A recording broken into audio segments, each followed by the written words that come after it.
जय जगन्नाथ सांग मैंने आज आम जाऊँ गाँ को जेहेतु आज थी डिसेम्बर 5 तारिख आम गाँव में कुराल पंचमी सब लेडीज मैंने गोटे कलर शाढ़ी पिंधे आ कलश मुंडेबे लास्ट में भोजी भुजा खाए जो भोजी थी से आमर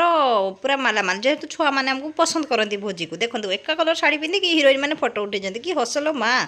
तापर आम जाइलु नेक्स्ट रविवार थिला रविवार गोटे रिसेप्शन पार्टी थिला तो पार्टी को आम जाइलु देखो केते सारा लोक एत सारा जाम रे पूरा विरक्त हो गले छुआ स्टेज को जाइए फोटो उठे देकी तापर फटाफट गलु भारी खाइबा नहीं आस मागिके नहीं आसिलु आउ पूरा भेज प्योर भेज सब खाइबा नहीं आसिलु आउ नॉन भेज पुओ खाए किंतु नॉन भेज आमको मिलानी जेहेतु लोक प्रबल आम से गलुनि आउ छुआ मानकर भोजी हेले तो जानी टे